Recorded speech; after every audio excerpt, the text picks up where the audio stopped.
Hubo un tiempo en el que la organización social de un grupo humano se basaba únicamente en la familia, porque no existía nada más allá de ella, cuando no había Estado y había familias solitarias vagando por la naturaleza en busca de sobrevivir en un estado implacable y agreste. Y en el nomadismo humano lo único que se conocía era la tribu. En la tribu el padre mismo era el Estado, es decir, el padre biológico y nadie más que él era quien aplicaba la ley. Pero no solo eso, el pater familias era, de la misma manera, el médico de la tribu, el curandero, el líder religioso y espiritual, el chamán, el protector de la tribu de la naturaleza salvaje y de otras familias rivales, el sabio, el que albergaba todo el conocimiento y lo transmitía a los demás de manera oral, el hombre libro, porque no había escritura y él era el educador. Era una biblioteca viva. Era pues el que enseñaba a cazar, a conseguir alimentos, enseñaba cuáles hierbas eran buenas para curar algún malestar y cuáles eran venenosas y a construir herramientas. En fin, era el puente entre la naturaleza salvaje y la supervivencia.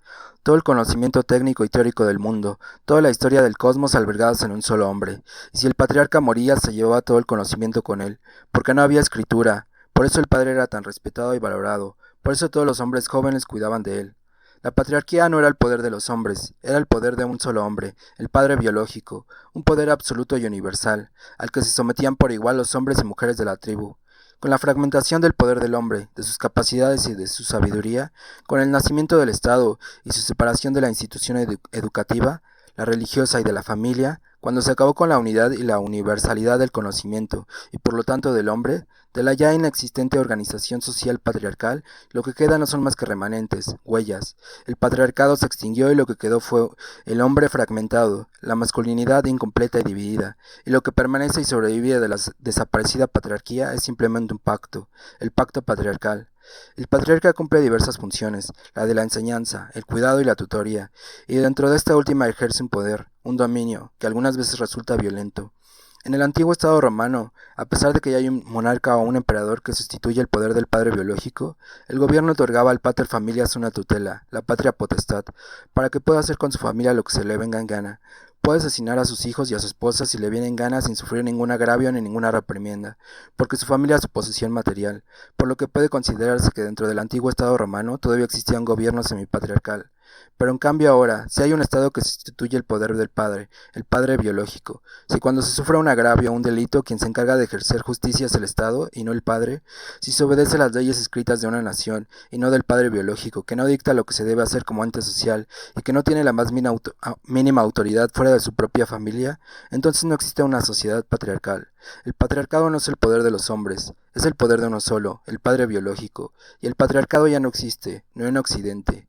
Ahora bien, al pacto machista de supremacía masculina que permanece de la extinta patriarquía, bien podría llamársele de manera mucho más precisa la virarquía o la androarquía, porque no es en absoluto lo mismo hablar de masculinidad viril, que se refiere a fuerza, vigor, dominio, supremacía, violencia, masculinidad nociva, que hablar de paternidad, que conjuga la crianza, al cuidado, la educación y la protección. Dentro de la masculinidad no es para nada lo mismo la virilidad que la paternidad, son conceptos distintos. Vir, andros igual a masculinidad, pater igual a paternidad. De manera que cuando las teorías contemporáneas hablan de que quieren abolir el patriarcado, es decir, el pacto violento masculino, a lo que realmente se refieren es a la androarquía o la virarquía, porque la figura del patriarca tiene una parte benéfica, a la que se precisa volver, ya que dirige al hombre al conocimiento, a la enseñanza y al cuidado, y sobre todo al conocimiento total, a la sana ambición de conocerlo todo.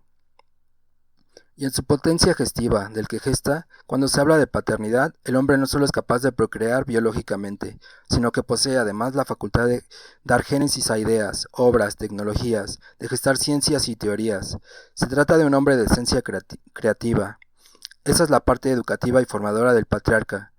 Cuando se habla de la descendencia del hombre no solo se refiere a su linaje filial, al hombre se le adjudica la paternidad de sus propias obras, donde hay facultades creativas, ingenio, sabiduría, esfuerzo, técnica, innovación.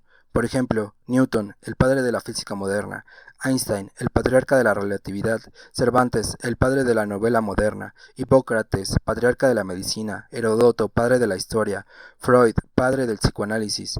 Los patriarcas, los padres, los creadores de la Iglesia; Moisés, el patriarca, el padre del judaísmo, etcétera, etcétera. La paternidad aglutina las facultades máximas del hombre como ente creativo. Por otro lado tenemos al patriarca como tutor. Cuando se extinguió la figura patriarcal del todo sabio, del padre como guía, cuando surgió el Estado y se instituyó el padre, lo único que quedó del patriarcado es el pacto, la parte nociva.